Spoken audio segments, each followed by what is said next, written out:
Hello there, Dr. Sullivan here again, Chronic Pain GP, and today's brief video is about how patients use alternative treatments in the management of chronic pain conditions.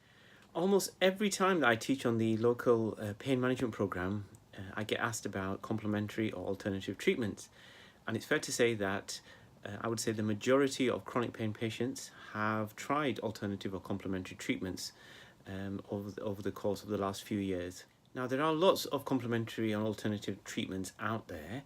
However, I want to concentrate on one particular one which has recently hit the headlines, and that is cannabis oil, otherwise known as CBD oil. What I do know is that patients use CBD oil for managing various health conditions. However, due to the duration of these videos, I'm going to now just concentrate on CBD oil and its use in chronic pain conditions. So, CBD is made from the cannabis plant. The most common one used by manufacturers is the Cannabis sativa L plant. So the chemical component is known as a cannabinoid, and it's now known that the body has its own endocannabinoid system.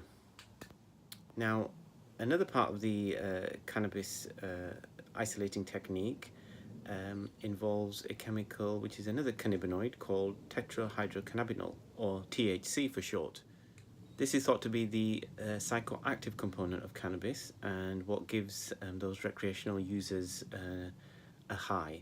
Now, the research suggests that in some aspects, the CBD and the THC counteract each other and in some ways can work together for the therapeutic benefit.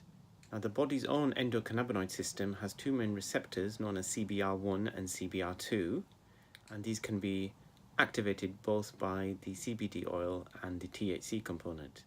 Now, in simple terms, the CBR1 tends to be in the central nervous system, whereas the CBR2 tends to be elsewhere, particularly the immune system. Activation of these receptors causes different reactions in the body. So it's thought that the endocannabinoid system is involved in the regulation of pain, appetite, sleep, mood, cardiovascular health, and immunity. So as research is ongoing, however, the current thinking is that the CBD has less CBR1 effects, which may be helpful in schizophrenia, anxiety and depression, epilepsy in children, as we've seen recently in the headlines. It can also help pain and inflammation in the body. However, you can have side effects, including nausea, sleep issues and irritability. And the current thinking is this should be avoided in children unless under medical guidance. With respect to the THC, like we've mentioned, it's a psychoactive component, but can help reduce nausea and vomiting and reduce pain in certain disorders. The side effects do include increased heart rate, dry mouth, bloodshot eyes, amongst other things. It can also cause short-term memory loss and poor concentration. So scientists are looking at the cannabis plant and isolating tens, if not hundreds, of different cannabinoids. Studies are in short supply. This is an example of a study done in 2016 looking at transdermal CBD oil in rats. But in my opinion, the research community seems to have been slow on the uptake with respect to the compounds in the cannabis plant, and things rapidly need to speed up. So last month, the Chief Medical Officer of England, Professor Dame Sally Davies, released a review on in the use of medicinal cannabis. I will add the link below. And in summary, she essentially concluded that there is evidence for the use of medicinal cannabis in certain therapeutic conditions. She found that there was conclusive or substantial evidence that cannabis or cannabinoids are effective for the treatment of chronic pain in adults, as treatment for chemotherapy, particularly induced nausea and vomiting due to chemotherapy, and for those patients who have multiple sclerosis associated spasticity.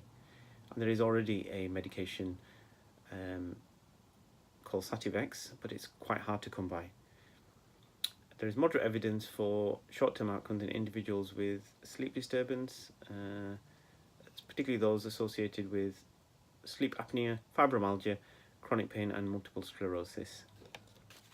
So I think it'll probably be a good 6 to 12 months, if not longer, before GPs or hospital physicians are able to prescribe medicinal cannabis, but it is likely to happen fairly soon. Because in other parts of the world, such as Canada and certain states in America, it is licensed to be used for medicinal purposes. So in summary, CBD oil is being used by patients, but it's only marketed as a food supplement at the moment. Its use or prescription on the NHS is likely to take some time as research is ongoing.